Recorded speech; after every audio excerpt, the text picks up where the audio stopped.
Pavel from Gold Knights, and I'm going to show you the RPG system for our upcoming games called Last Oricru. We have the RPG system very heavily based on the items, and what we will focus on today are mainly the weapons. We have the main three attributes that define the weapons that you can wear. It's a strength, dexterity and intellect, and the balance between them defines which weapons you can use. We have dexterity weapons, one-handed curved sword or the spears. So you can see here this requires 25 dexterity versus 10 strength, and the spear requires 19 dexterity versus 8 strength only. Then we have balance. This is like one-handed sword, it's like 7-7, and two-handed sword is 16-16. Then we have strong builds, which are the axes for one hand and pole arms for two hands. And then we have very strong builds, and that's two-handed hammers. This is like 21-7. Two-handed weapons are simply much stronger and usually faster than one-handed weapons because you're holding them with both hands, and you already have big disadvantage of not having the shield or any supporting item that help you with the fight. So therefore I build it in the way that you can be going much faster and attack much more, but if you do something wrong or you do mistake, the damage is much higher for you. And two-handed weapons, as they have 4 actions, primary action is a one attack, secondary action is a strong attack, but you can use, instead of parry, you can use this spell that will freeze an enemy. And if you freeze him, then you can hit him. Most of the two-handed hammers have this spell. Plus we have the intellect, so we have of course only weapons that require intellect, but we also combine those attributes. So some weapons can cast magic without having requirement for intellect. For example, this serrate opener will give you a primary attack as a physical, but the secondary attack, as you can see on the screen, is a fire buff. And now my damage is higher for the fire, especially to the enemies that are vulnerable to the fire, give much more damage. There are items that are for support, typically orbs. So I can have the healing orb, I can cast myself a heal. So you can find all different variations of the weapons and you can have them as a build. So as you will progress in the game, the main difference to any other game that I saw so far is that every item that you will find, if it's have higher damage, it's progressing a lot, it requires more attributes. So the game is intent that you will during the game change the weapons at least once, usually 2 or 3 times during the playthrough, and you will need to level up accordingly your build.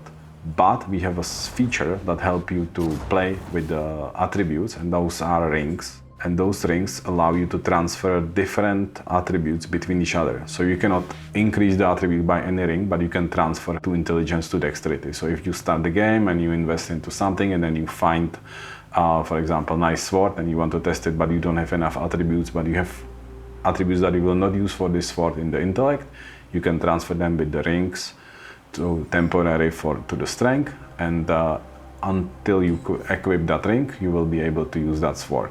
And if you don't like it, you can switch back and you can transfer attribute back from the strength to the intelligence and so on.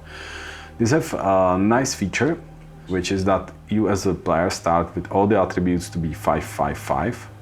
And with those rings, you can take the attributes below the 5. So you can go down to the 1.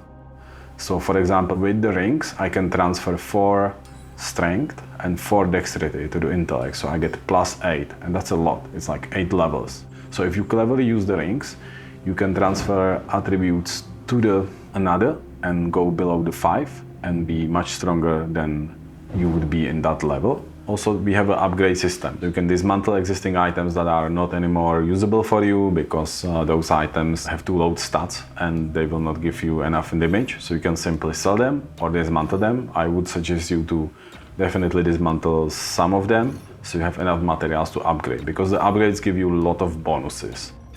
As our system is very heavily oriented for the items and it's progressive, which means that you need to increase your strength, dex or intellect to get better items, the upgrade system also requires you to increase the attributes of the character if you upgrade the item. If I point here on this serrate opener, you can see that on first level, actual level here in the column, I have 10 strength and 6 dexterity, but if I upgrade this item +1, my damage will increase by 54, but my requirements are increased from 10 to 11 on strength and to 7 from 6 on dexterity. This will increase the lifespan of the item. So I definitely suggest you to upgrade the items to all +3 because this will give you the most higher damage that you can have in the whole game. But you need to be aware of the fact that if you don't have enough attributes, for example, for the weapon, your damage will slowly decrease, but on the spells you have to have all the requirements at least. So if you go over the items, you can see, like, for example, this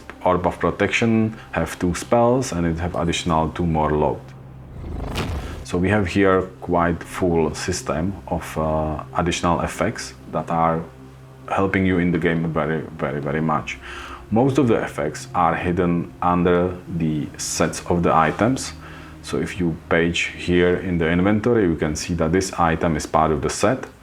The indication is already here on the screen, here on the right. You can see which items are required for the sets, and if you switch to the set screen, you see the whole set, what you require, what you have in the inventory, what is missing, and what you are already wearing, and this is the bonuses of that set. So if you wear all these red mage items, you will get those bonuses. This is all from the game. I hope you will enjoy it because I really think it's something interesting. I really like how the game is progressing, and you can very easily, if you understand the RPG system, you can very easily go through the game and focus on the story.